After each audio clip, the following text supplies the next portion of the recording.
કાલે તૈયાર રહેજો, વરસાદ ગુજરાતમાં ભૂકા કાઢશે।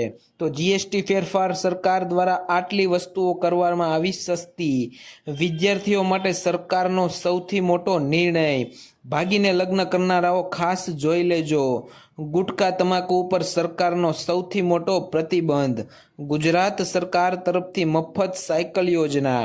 1 તારીખથી રેશન કાર્ડ થશે બંધ। રેલવે તત્કાળ ટિકિટના નિયમમાં મોટો ફેરફાર। આધાર કાર્ડના નિયમને લઈને સરકારનો સૌથી મોટો નિર્ણય। વિદ્યાર્થીઓને આપી સૌથી મોટી ખુશખબરી અને આવાસ યોજના થકી સરકારની સૌથી મોટી રાહત। આ તમામ નાના મોટા સમાચાર જાણીએ પહેલાં આપણી યુટ્યુબ ચેનલ ખબર અંતર ગુજરાતમાં જો નવા હોય તો ચેનલને સબસ્ક્રાઈબ કરી અને વિડીયો લાઇક કરી નાખજો। નમસ્કાર મિત્રો, આજના સૌથી મોટા સમાચાર સામે આવી રહ્યા છે વરસાદ વિશે। તો મિત્રો, ગુજરાતના દરેક ગુજરાતવાસીઓ કાલે તૈયાર રહેજો, વરસાદ ભૂકા કાઢવાનો છે। જી હા મિત્રો, ગુજરાત રાજ્યમાં અત્યારે વરસાદી માહોલ ચાલી રહ્યો છે અને ગુજરાતમાં અત્યારે વરસાદ સમગ્ર જિલ્લાઓને ધમરોળી રહ્યો છે। ત્યારે અત્યારે હવામાન વિભાગ દ્વારા ફરી એકવાર ગુજરાત રાજ્યને લઈને એક ભયાનક અને ભયંકર આગાહી વ્યક્ત કરવામાં આવી છે।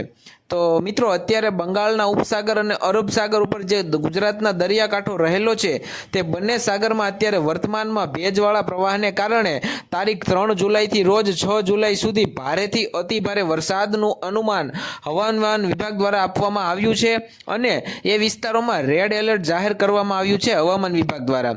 ગુજરાતના અનેક જિલ્લાઓના વિસ્તારમાં ભારેથી અતિ ભારે વરસાદ લાવશે અને ગુજરાતના અનેક જિલ્લાઓને ભારેથી અતિ ભારે ધમરોળી નાખવાનું છે। અત્યારે ગુજરાતના વાતાવરણ ઉપર કાળા ડિબાંગ વાદળો છવાઈ ગયા છે મિત્રો, જે કોઈ પણ સમયે ગુજરાતના અનેક જિલ્લાઓમાં વરસી શકે છે।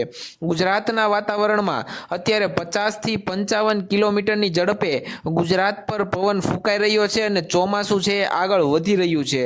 વરસાદ છે મિત્રો 15 જુલાઈ સુધી ગુજરાતમાં આવી જ રીતે અવિરત ચાલુ રહેવાનો છે એવું હવામાન વિભાગ દ્વારા કહેવામાં આવ્યું છે। જુલાઈમાં ભારેથી અતિ ભારે વરસાદની સંભાવના હવામાન વિભાગ દ્વારા અત્યારથી જ આપવામાં આવી દીધી છે, જેથી તમામ વ્યક્તિઓએ ખાસ આવનારા દિવસોમાં સાવચેત રહેવાની આગાહી સરકારે વ્યક્ત કરી દીધી છે।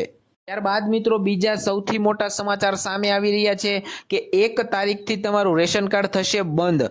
જ્યાં મિત્રો, તમે એકદમ સાચું સાંભળો છો। જો મિત્રો હજુ તમે પણ પોતાના રેશન કાર્ડના ઉપયોગથી અત્યારે અનાજ મેળવી રહ્યા છો, રેશન મેળવી રહ્યા છો, તો તમારા રેશન કાર્ડમાં ઈ-કેવાયસી કરાવવું ફરજિયાત છે। જો તમે ઈ-કેવાયસી રેશન કાર્ડમાં નથી કરાવ્યું તો તમને મિત્રો હવે આગામી દિવસોમાં રેશન કાર્ડ ફરજિયાત ઈ-કેવાયસી કરાવવું પડશે અને જો નહીં કરાવો તો તમારે ઈ-કેવાયસી વગર તમને રેશનની દુકાનેથી અનાજ મળવાનું નથી। જ્યાં મિત્રો, કારણ કે સરકાર દ્વારા 30 જૂન 2025 સુધીમાં ઈ-કેવાયસી કરાવવું ફરજિયાત કરી દીધું હતું, પણ હવે જો આવા કોઈ પણ વ્યક્તિ હોય જેને ઈ-કેવાયસી કરાવવાનું બાકી છે તો તેમને ઓનલાઈન અથવા નજીક તમારું જે સાયબર કાફે હોય ત્યાં તમે ઈ-કેવાયસી કમ્પ્લીટ કરાવી શકો છો ને એ જવાબદારી તમારી રહેશે।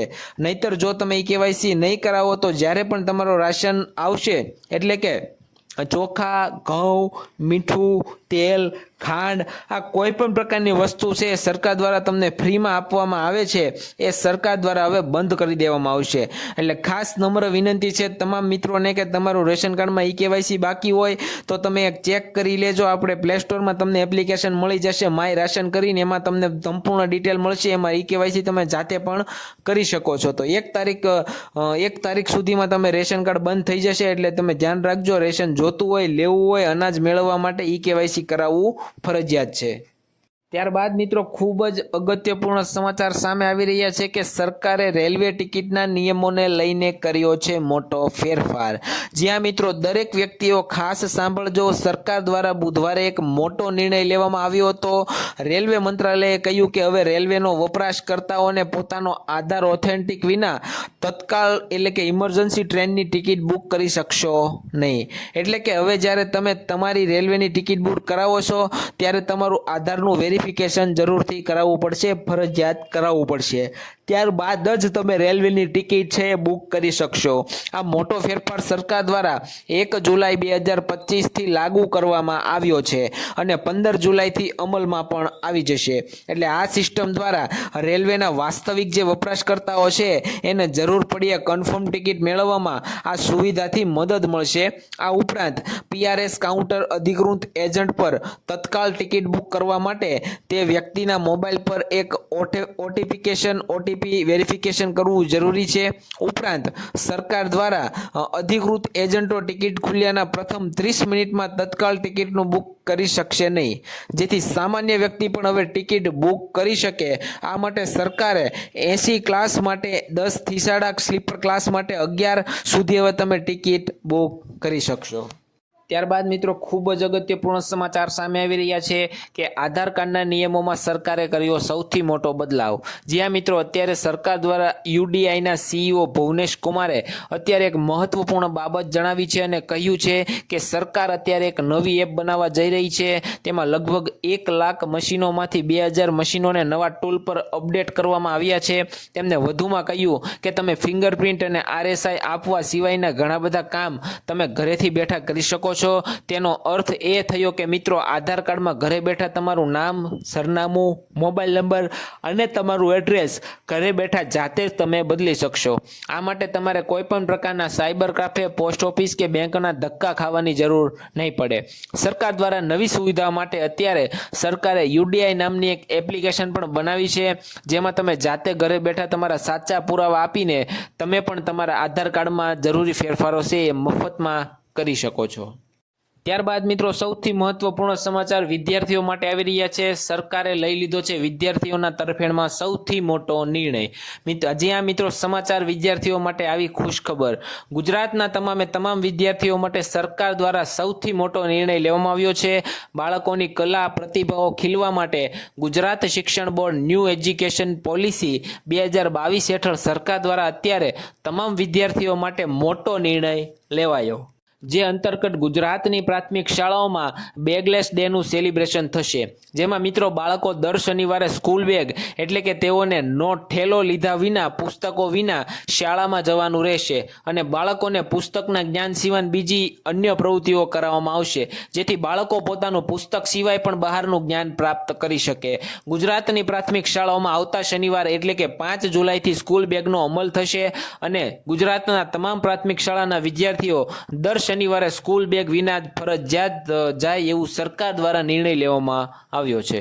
ત્યારબાદ મિત્રો મહત્વપૂર્ણ સમાચાર સામે આવી રહ્યા છે કે આવાસ યોજનાને લઈને સરકારે આપી સૌથી મોટી રાહત. જ્યાં મિત્રો એકદમ સાચું સાંભળી રહ્યા છો તમે.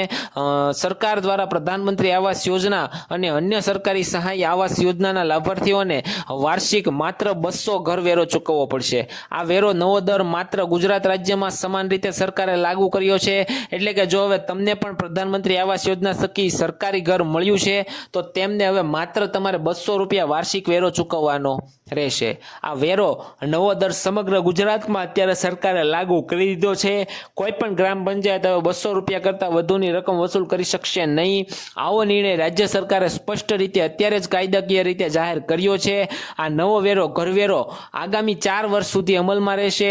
ત્યારબાદ જરૂર જણાશે તો સરકાર દ્વારા તેમાં સુધારો વધારો કરવાની શક્યતા સરકાર રજૂ કરી શકશે. ત્યારબાદ મિત્રો મહત્વપૂર્ણ સમાચાર સામે આવી રહ્યા છે વિદ્યાર્થીઓ માટે. તો મિત્રો ગુજરાત સરકારની મફત સાયકલ યોજના વિશે તમે નહીં જાણતા હો તો એના વિશે હું માહિતી આપી દઉં છું. તો મિત્રો ગુજરાત સરકારે અત્યારે રાજ્યની સરકારી શાળાઓમાં અભ્યાસ કરતા વિદ્યાર્થીઓ માટે ફ્રી સાયકલ યોજના વર્ષ 2024 બાદ અત્યારે જાહેરાત કરી છે. આ યોજનાનો મુખ્ય ઉદ્દેશ અને હેતુ એ છે કે વિદ્યાર્થીઓ શાળાએ આવવા જવા અને સરળતાથી સુવિધા મળી રહે તે માટે સરકારે આ સુવિધા ચાલુ કરી છે. ખાસ કરીને જે વિદ્યાર્થીઓ શાળાથી દૂર રહે છે અને તેમને શાળાએ પહોંચવું મુશ્કેલ પડે છે તેવા તમામ પ્રકારના વિદ્યાર્થીઓ માટે સરકાર દ્વારા આ યોજનાનો લાભ આપવામાં આવશે. અમલમાં સરકારે યોજના મૂકી દીધી છે. સરકાર દ્વારા અત્યારે ગુજરાતની સરકારી શાળાઓમાં ધોરણ 6 થી 12માં અભ્યાસ કરતા તમામ વિદ્યાર્થીઓને આ સુવિધાનો લાભ મળી શકે છે। આ યોજના અંતર્ગત વિદ્યાર્થીઓને સારી ગુણવત્તાવાળી મજબૂત અને ટકાઉ સાયકલ સરકાર દ્વારા વિનામૂલ્યે આપવામાં આવે છે। તો જે કોઈ પણ વિદ્યાર્થીઓ હોય એમને સાયકલની જરૂરિયાત હોય, દૂર રહેતા હોય, તો આ માટે તમે તમારા પ્રિન્સિપાલ અથવા કોઈ પણ શિક્ષકનો સરકારી સ્કૂલમાં સંપર્ક કરી શકો છો। ત્યારબાદ મિત્રો મોટા સમાચાર સામે આવી રહ્યા છે કે સરકારે ગુટખા ઉપર પ્રતિબંધ મૂકી દીધો છે। જ્યાં મિત્રો ગુજરાત સરકાર દ્વારા અત્યારે રાજ્યમાં ગુટખા અને તમાકુ ઉપર સરકારે મોટો પ્રતિબંધ મૂક્યો છે। ગુજરાતમાં ગુટખા તેમજ તમાકુ અને નિકોટિન યુક્ત એટલે કે તમાકુયુક્ત પાન મસાલાના વેચાણ, સંગ્રહ અને વિતરણ પર અત્યારે સરકારે હાલ પ્રતિબંધ મૂક્યો।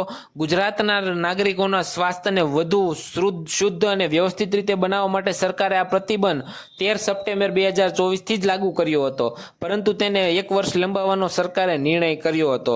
વેચાણ અને સંગ્રહકર્તાઓએ અત્યારે સરકાર સામે કડક અને સજાની જોગવાઈ હોવા છતાં લોકોને જાણે કોઈ પણ પ્રકારનો ડર જ ન હોય તેવી રીતે ખુલ્લામાં ગુટખા અને તમાકુનું વેચાણ થતું હતું, પરંતુ સરકાર દ્વારા આવનારા દિવસોમાં તેના પર કડક અને મજબૂત પગલાં લેવામાં આવશે તેવું સરકારે જણાવ્યું હતું। ત્યારબાદ મિત્રો બીજા અગત્યપૂર્ણ સમાચાર આવ્યા છે કે ભાગીને લગ્ન કરનારાઓ અત્યારે ખાસ ચેતી જજો। જ્યાં મિત્રો સરકાર દ્વારા અત્યારે ભાગીને લગ્ન જે લોકો કરે છે એની ઉપર કડક નિયમો લાગુ કરી દેવામાં આવ્યો છે અને કાયદાકીય કાર્યવાહી કરવામાં પણ આવશે। હવે જે લોકોને લગ્ન નોંધણી કરવા માંગતા હોય, જે લોકો ભાગીને લગ્ન કરે છે, એમના લગ્નના સ્થળના આધારે નહીં પરંતુ તે સ્થળના તાલુકા સબ રજિસ્ટ્રાર કચેરીમાં થશે। હવે તમે જે પણ નાના મોટા જે કોર્ટમાં લગ્ન કરી લેતા હતા તે હવે સરકારે બંધ કરી દીધું છે અને સરકાર દ્વારા ફરજિયાત તાલુકાની સબ રજિસ્ટ્રાર કચેરીમાં જ હવે લોકોના લગ્ન કરવા માટે એક સરકારે કાયદો બનાવ્યો છે, જ્યાં કન્યાએ વરરાજા અથવા તેના માતા પિતા સાથે રહેવાનો નિયમ લાગુ કર્યો છે। અને લગ્ન નોંધણી જ્યારે રજીસ્ટર કરો છો તમારું મેરેજ સર્ટિફિકેટ લેવા માટે, ત્યારે લગ્ન નોંધણી દરમિયાન પરિવારના કોઈ પણ એક સભ્યનું ત્યાં હાજર રહેવું જરૂરી છે। અને જો આ નિયમોનો તમે અમલ નહીં કરો તો સરકાર છે એ તમારા ઉપર મિત્રો કાયદેસરની કાર્યવાહી કરવામાં આવશે અને જે પણ એમાં થતું હશે સજાની જોગવાઈ હશે એની મુજબ તને દંડ પણ આપી શકશે સરકાર। તો મિત્રો હવે તમે સાવચેત થઈ જજો। ભાગીને જે લોકો લગ્ન કરે છે એના માટે આ સૌથી મોટા સમાચાર આવી રહ્યા છે। તો મિત્રો આજના વિડીયો માટે બસ આટલું જ। મળીશું એક નવા વિડીયોમાં નવી માહિતી સાથે। તો જોતા રહેજો આપણી ચેનલ ખબર અંતર ગુજરાતને લાઈક કરી નાખજો, શેર કરી નાખજો અને સબસ્ક્રાઇબ કરી નાખજો। ધન્યવાદ।